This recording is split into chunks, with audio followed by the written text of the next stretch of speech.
Hello, everyone, and welcome to the Toku Portal podcast for Kishiryu Sentai Ryusoulger, the last podcast of the year. I'm Vashivi, and joining me today is. Rye. Welcome to the Super On Time podcast. Uh, We we totally weren't planning on doing this last night and then completely forgot. no, we're professionals. That never happens, says a guy who slept through half the podcast. Welcome to Wiseru Steals Christmas. A very, very apt name for this episode. Uh, Wiseru sat down and watched The Nightmare Before Christmas last episode. That's what he was doing while Gadulaeus was fucking up. we're pretty sure at least, because he's literally kidnapping people in Santa outfits, and declaring no more Santa. Merry Wiseru. That little fucking dance he does is like the greatest thing ever. Oh, Wiseru is such a good villain. I just Well, I love villains. I love seeing villains have fun with what they're doing. right. It's like because like when you look at things like Weiser himself, like he's terrible as a villain. Like well, I mean, because it's Sentai, so 99% of their plans you're gonna fail anyways until like the last arc. But Wiseru's fails more spectacularly than anybody else's. But he just runs with that shit.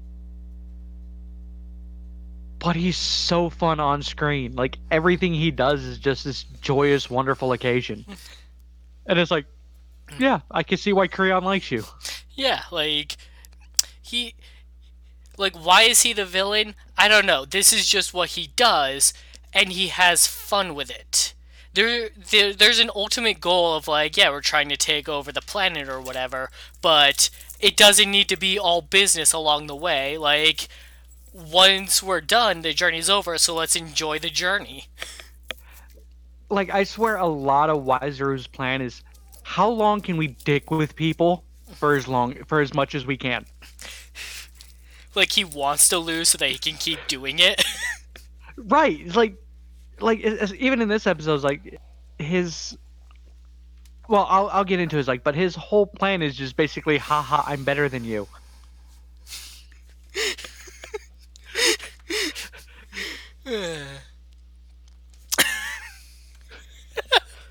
Anything you can do, I can do better.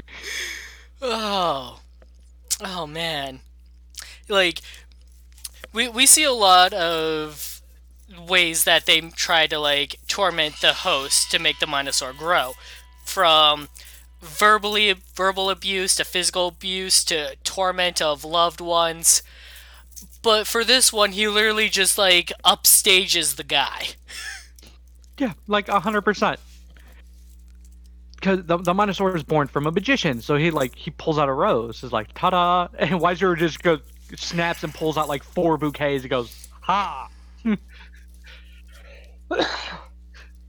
Like it's the greatest thing ever. Like Wiseru dicking with people is always fun to watch because it's always done in a weird way. Oh. So Banba is being a little secret Santa himself, delivering presents for kids, or rather donating them, by handing them to a rather attractive female.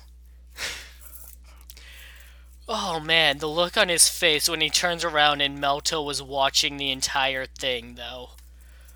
Like, Oh. If he was gonna kill his friend for any reason. yeah, this is exactly what it would be. And like for me, it's like the funny thing is like this gets played on throughout the entire episode. Like this could have been easily dismissed as, no, I'm doing this for the kids. It's Christmas. This is for the kids. Like it was the easiest fucking playable thing. That he could have played it off so fucking easily. And no, he just went, shut the fuck up. Yeah, and it's, like Melto doesn't even judge him at all. He's just like, she's pretty cute. Like, no, Bomber just straight up cuts off like, don't you fucking start. Like, and he does it through like the entire episode too. Meanwhile, Ui's dad teaches the Kishiryu about Santa and how he gives presents to nice people who help do chores around the house. But first, Piton was explaining Santa to uh, Tiramigo and Punjigaru, and they wanted to eat him because he sounded tasty. He was describing him as a food, like he's white, fluffy, and delicious. I have no idea what Piton was thinking of. I don't either. I Kishiru really that wasn't sealed, I have no idea. like. Does Piton like to eat snow? Well, I mean, he is supposed to be like the snow based element, so I would guess. But yeah, they want to eat him, and then once they learn about the presents, which is very much the wrong reason to want to be into Christmas, they're all willing to help. Yeah, it's like, oh, he gives presents. Sorry. Oh, he gives presents? Yes, but only to people who help out. We'll help, and they all like start setting up the decorations.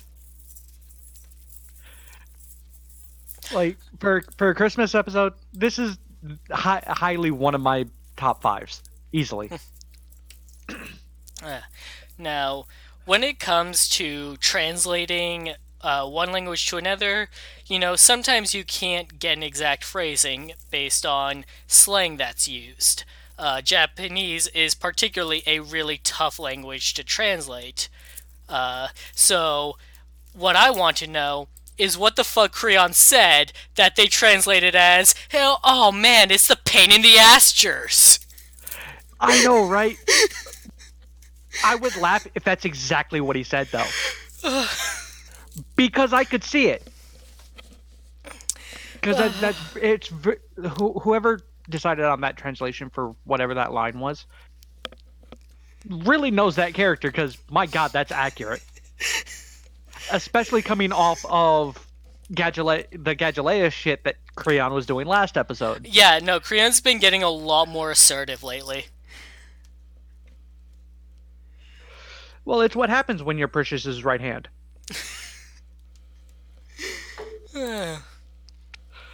He now knows he doesn't have to take anybody's shit. I could be the one giving the orders.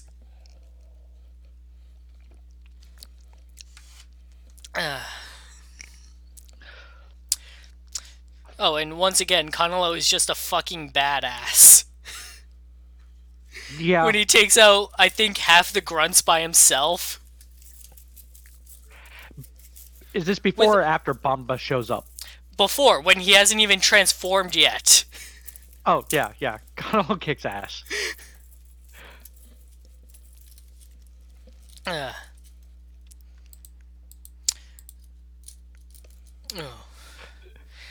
So, are we gonna discuss the cake? Yeah, Wizuru isn't just kidnapping Santas.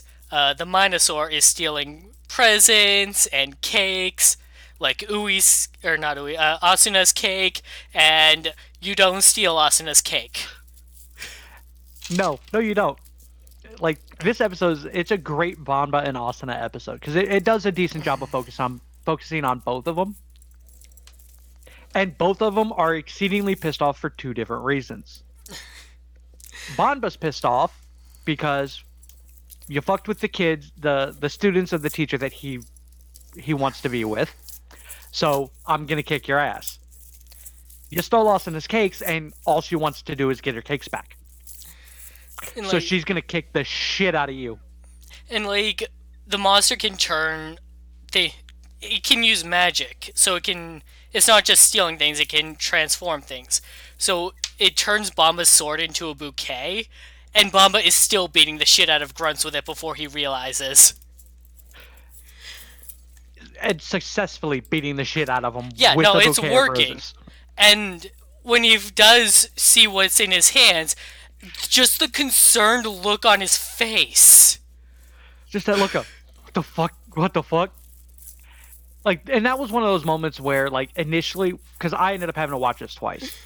The first time I watched it, I didn't notice that that's what happened. I just thought he just picked up a bouquet of roses and started beating the shit out of him. It was like, because we didn't see the change per se. It happened off screen It was because implied. it was implied, and it was just Banba is just a badass. Also, when Melto goes to rescue the Santa that's currently kidnapped from Creon, Creon fucking chops Melto in the jugular. Yeah, like it basically puts him out of the fight. It's like Creon knows what the fuck he's doing, which again I feel leads precedence to the he may be the bad guy, the big part of the big bad. Like, everyone's just getting attention this episode. Yeah. When the villains do retreat, Gadulaeus tries commanding Creon around, saying, like, make a Minosaur from all the Santas you kidnap, not just the one. Like, defeat the Ryusoulgers now. Precious shoots through Creon, blowing him up, just to get to Gadulaeus. And Gadulaeus just, and Creon just pops back up. Like, could you please not do that next time? The one thing we did glance over is like during the fight, where Banba uses roses, Asuna beats the shit out of the Minosaur without transforming. Oh yeah, she almost fucking solos it without transforming. And literally the entire time, all she's screaming is, "Give me back my cake." And the others are just like, we're not gonna get involved with that.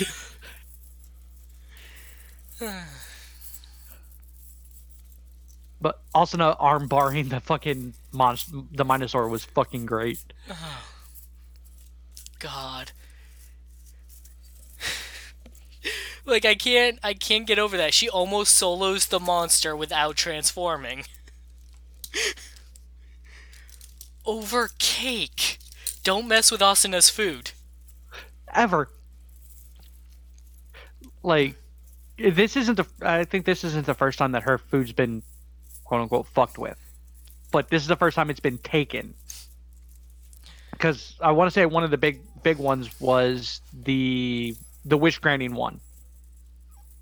Where it was, fuck it, I'm just gonna sit over here and eat a ton of food.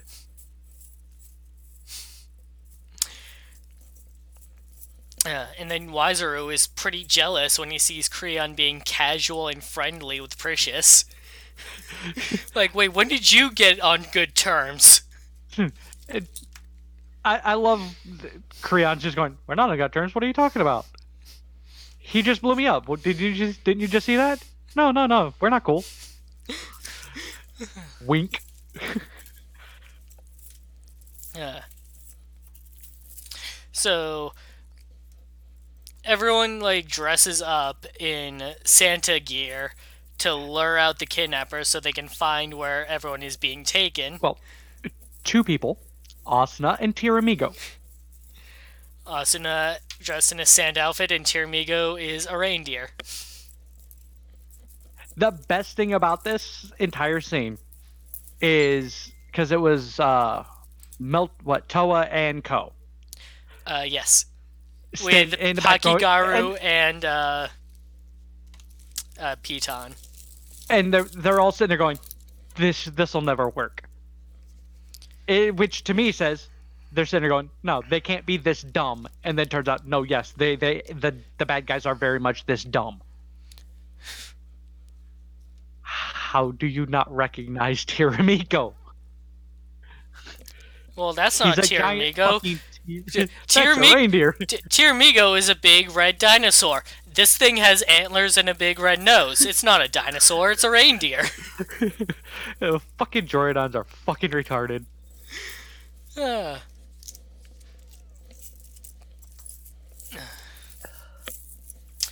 Bamba himself disguised himself as a Santa that the kids are being brought to visit when the Druidons attack. And the I feel teacher is I feel bad for the also teacher. the teacher is also wearing a Santa outfit, and so Bamba has to tell her to take off her Take a clothes. which was fantastic. And then he realizes what he said afterwards. It's like no, no, no, not like that. But like, I feel bad for the teacher on that in this scene because she shows up like, no, Santa, Christmas isn't canceled. Come on, it's fine, it's fine. And then here comes Creon. Christmas is canceled, fuckers. Like, I feel bad for the teacher because basically she, not on purpose, it was just because of bad timing, but she basically lied to the kids. Because it's like, no, Christmas isn't canceled. Christmas is canceled. Shit. And then she gets used as a weapon. And then told to get naked. Yeah. Good job, Banba. He's scoring major points here.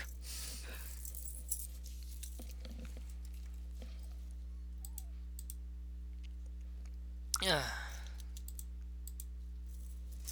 Like, then, it, though it was weird for the brief moment when he took the hat off before, completely changing, he still got the wig on. right. It's like, Like, that was so disconcerting. It's like, uh, that looks Ba- disturbing. Bamba, please.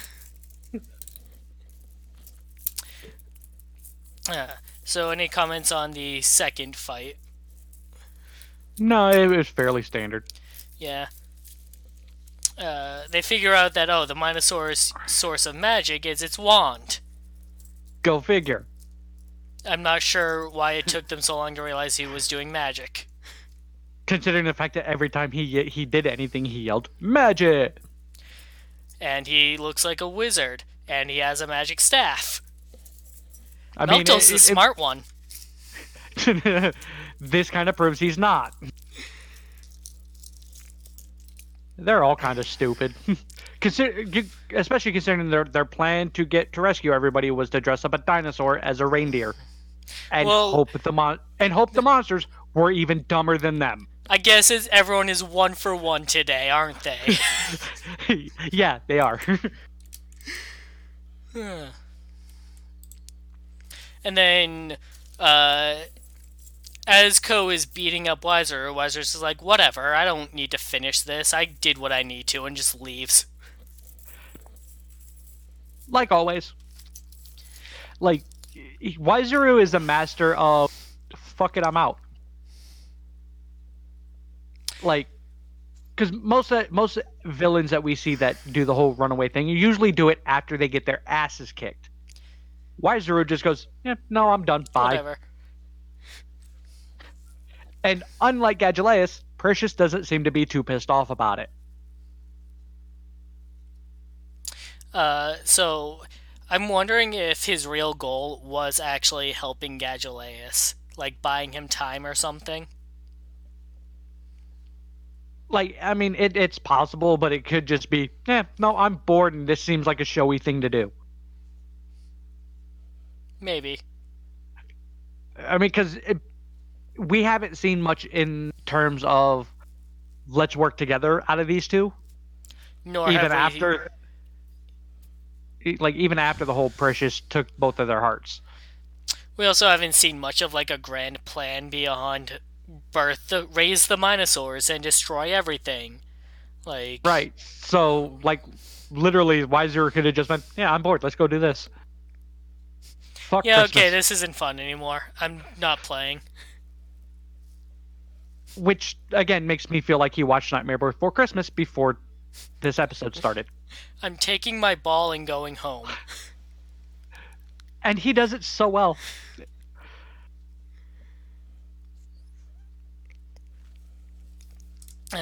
So, we get what is probably the last fight with Gadulaeus, as he grows big again and they do their mech fight. And... Poor Gadulaeus. Yeah. He says he'll defeat them even if he dies in the process, because at this point, he's gonna die anyways. But he doesn't even manage to take them out. He has finally been outclassed. And hopefully permanently, hopefully he didn't pull that stupid ass runaway bullshit that he did when Kanalo kicked his ass underwater. Well, this mech is infinitely more powerful than just Mossa Rex was, so I don't think so. Yeah, here's hoping, because damn, that was stupid. We don't need Also, another one of them ideas. his heart card and melts in Precious's hand, so I think that kind of implies that Like, he yeah, did, in he's fact, completely done. he. There's nowhere for this heart to return to anymore.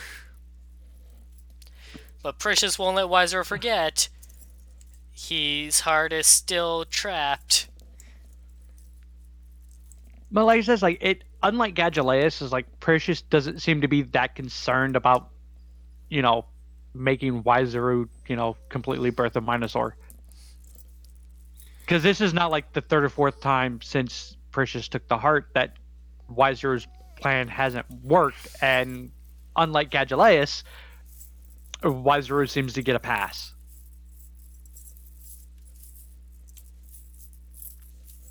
Because she's like, since Precious shown up, Precious has been up Gadgelius' ass since Precious showed up, and kind of left Wiseru to his own devices.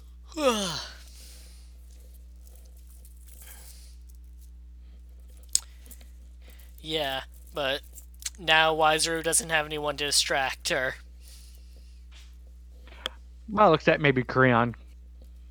Like that would be awesome if like Creon just like she goes to kill Wiseru and Creon goes, no, but I like him. And Precious goes, fine. And just Fine, he's your responsibility. yeah, and just basically leaves it to Creon to oversee him. So Ui's dad returns to the house for the party, but no one's there. And Ui left the most unhelpful map to where they went.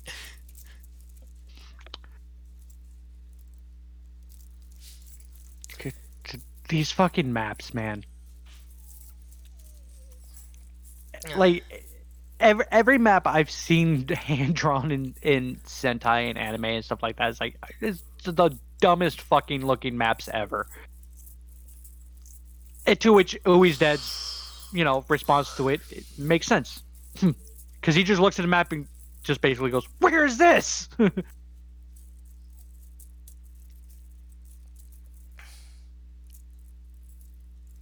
Oh, and everyone just kind of figures out that Bomba has a crush on a girl.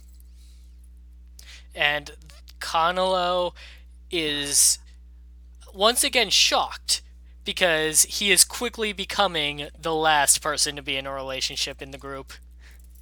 And we all remember that's the whole reason Kanalo is here. Yeah, the whole reason he came to the surface was to find a bride to help population under the sea. Though, to be fair to Kanalo, I will give Kanalo this. He was the first one to end up in a relationship. Even though it had to end because he would not give up fighting.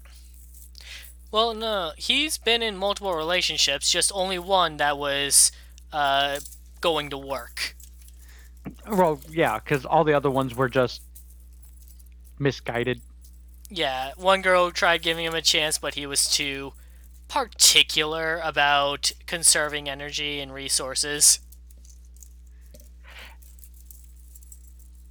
Which led to him finding, Little Miss Sandal. Or Slipper, I'm sorry. God, I know this is off topic, but I was so glad that they let her use the slipper in this show. As a very good nod to her character in Double. It was a good nod. But yeah, one small thing that got glanced over. So as this is all coming out to,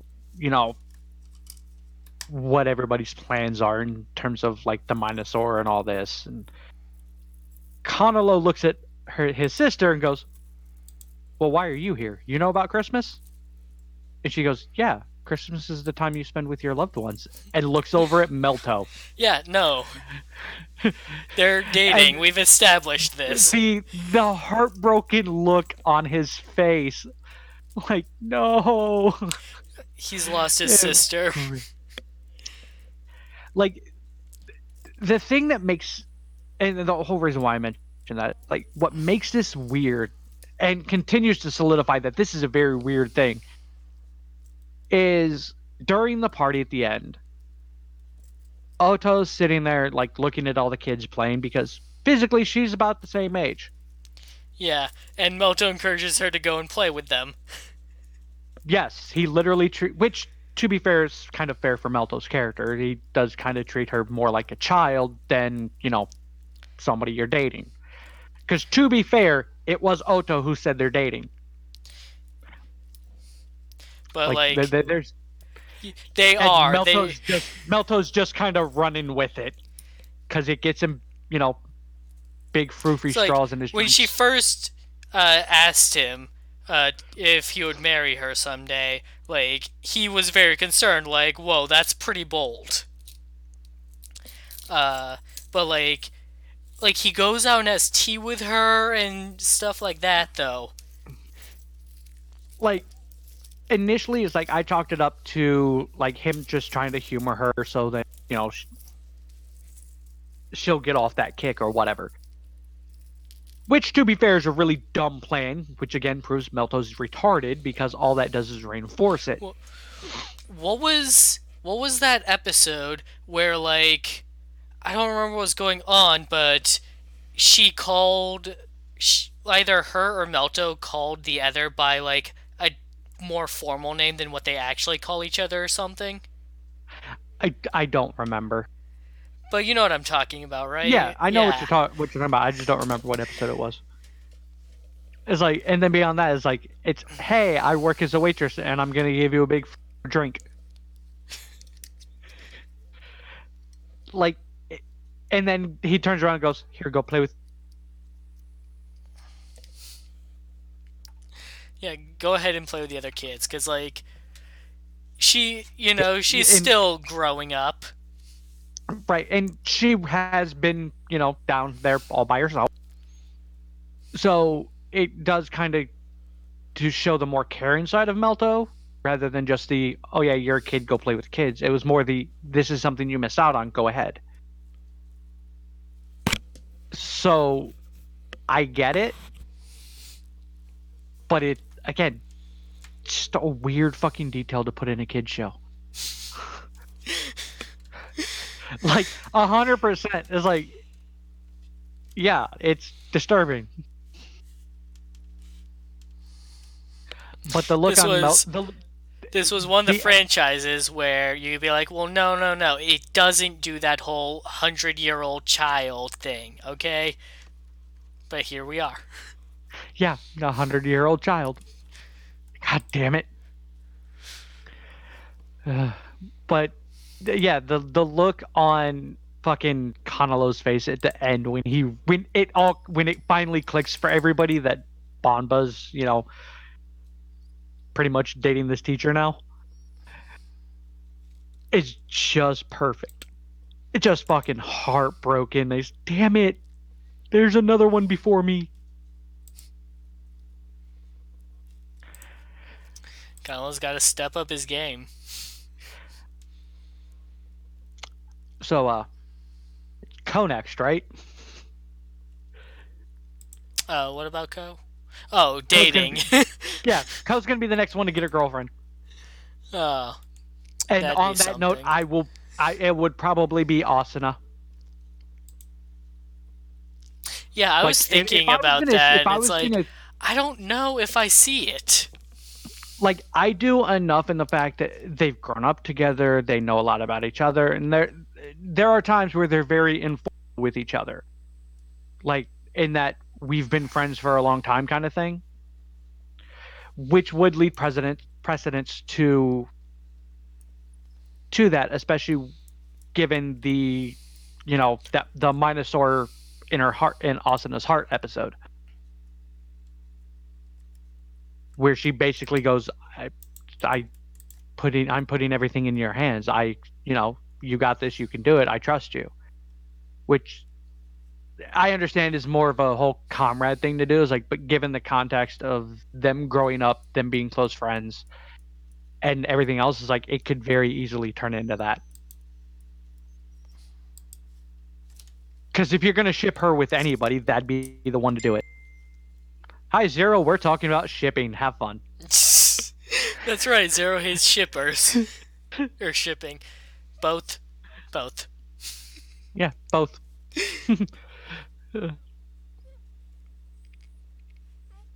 Which, on that note, I do miss King being on the podcast because she was our resident shipper. She brought a lot of insight too. Uh, Unfortunately, school keeps her too busy for this. Uh, School, moving, and several other things. So Oh, she moved? Oh. I guess from my understanding, is like they're the process of doing so. Like it might be a while before they actually do or whatnot. It's like, but they're getting it. She's getting to that point, so it's causing hectic with her schedule. Well, I hope things work out for her. Oh. Me too, because I want her back on the podcast.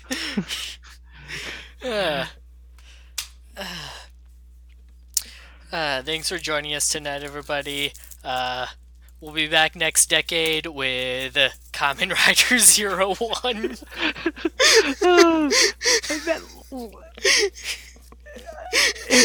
See,